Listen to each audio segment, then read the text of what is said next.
I happened upon a class that had no instruction. They just provided a model and said, bring your clay. If you have a question, ask. And so I walked into that knowing nothing. Wow.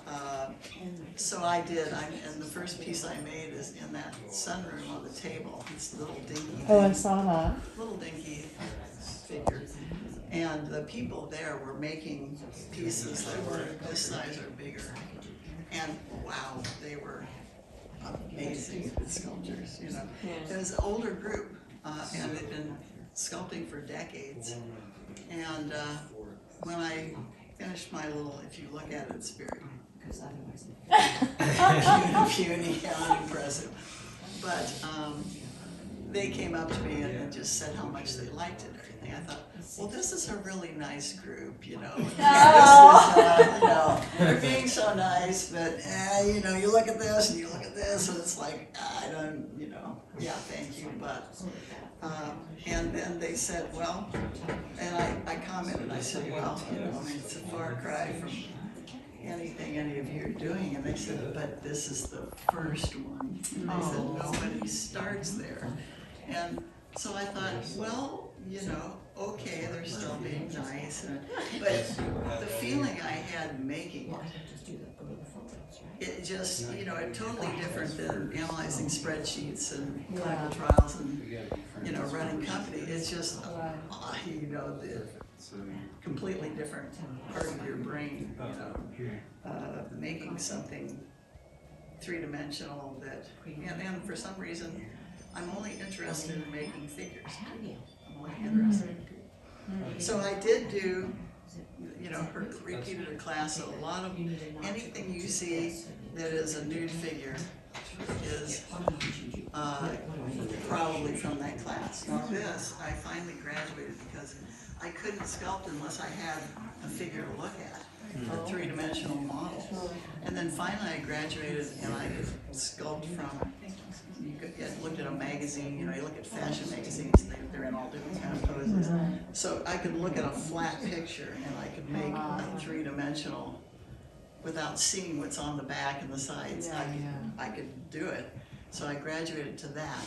And then finally I graduated to this just came out of my head. There's just nothing, you know, there's no model, no picture. I just made a pose, you know. And so that was the, you know, the traveling along inside of this, it's called representational, you know, basically realism. But I always loved abstract figures. I just really, really liked abstract art. I wasn't really interested in the realism. My goal was I want to make something, you know, I want to make abstract, and I told them that, and they were all making, you know, the traditional, and they said, oh, well, you're going to have to make 50 of these before you can even think of going into an abstract figure. I thought, that's impossible, 50. And so I would make 10 or whatever, and then I'd attempt it. I just try to make something that was not realistic. And it was terrible. It was just awful. And so I'd always end up smashing the clay. I thought, well, okay. So I made more and more of the, and then I tried again, you know. I thought, I just don't know what I'm doing. This has no feeling of anything that I feel like I want to make or I envision, you know, so, you know, squish that. That didn't work. And so finally, I had a mentor, and she offered a class on how to make your brain go into the abstraction. And it was just me and the friend who had introduced me to this original class, and the mentor. And so what she did is she got a model, and she had the model put on a black leotard and tights. So the model was all black, okay? And then, you know, she put her up on a table and made her in a pose, and then gave us some exercises, which I offer in one of my classes. This really helped me go there, and it's a very simple exercise, but it really helped me, my brain get to that. And you know, the key is, of course you can make something of odd shapes, but when you stick it together, does it look like anything that anyone can appreciate or likes? You know, that's the answer is probably not, you know, because even after I sculpted all those figures, I couldn't do that. And so what she did is she had, you know, this foam core paper. It's got paper on either side of it, and it's about 1/4 inch, and there's foam in the middle of it. Mm-hmm. It's a black paper, and so she got out these sheets of, you know, when you cut with an X-Acto knife, it doesn't go through on the table. The sheet just takes the cut. And she didn't tell us what she was up to in the beginning. She just said, okay, now the exercise is, you've got this foam core paper. I'm going to time you, and I want you to not think about anything except cutting shapes out of that paper, like that cardboard. And then when the time's up, you know, there's all those pieces. So she said, now that you have all these pieces, I want you to assemble them into a sculpture. Oh, wow. And this just really, I don't know, for some reason, this really worked with my brain. And so I took those pieces, they're still out in my studio. And one of them is so abstract that I'm not sure that everybody would even think of it as a figure, because it's made out of parts I didn't know were going to be used, you know, and I didn't want to make anything but a figure. You know, there's attractive abstract shapes, but that's just not what I wanted to make. I wanted to make a figure. So and then the other one, it was odd. I had cut things that looked almost exactly like where they belonged on a human body.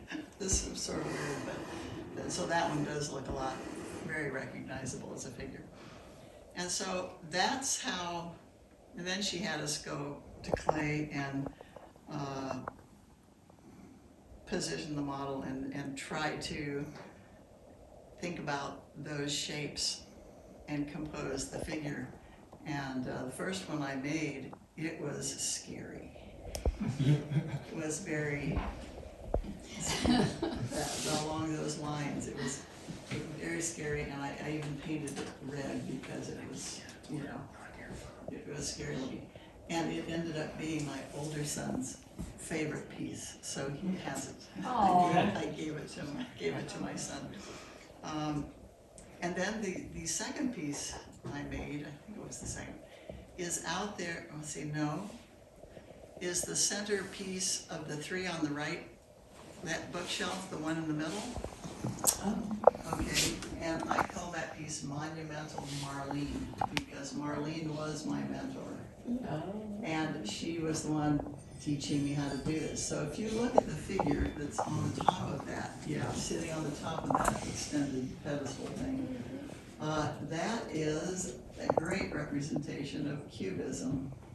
And I knew nothing about art history or Cubism, didn't know the word, didn't know anything about it. But here I am on my second attempt to make an abstract figure. I'm using Cubism. And so there's something about that.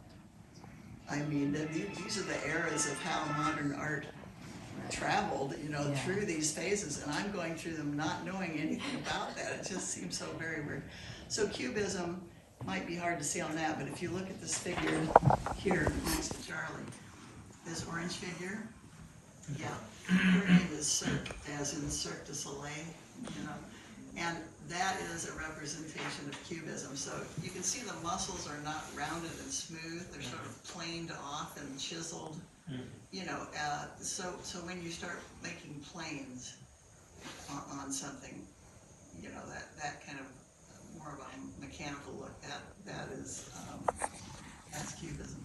So when it was really interesting when I made that it's a little seated piece, and I just made the figure in that class. Marlene came over and she looked at it and she grabbed it off the table and she said, "This is really an important piece." And I thought, okay, why, and so she said, be careful with it. Don't let it fall off the table. And so she was just enamored with this thing, but she made me go there. Now she said what it needs is, she says it's small, but it needs a presence. It needs to be elevated. So I want you to make a base and I want you to elevate it so that it looks like a monument that you would see. And so that's why it's named Monumental Marlene.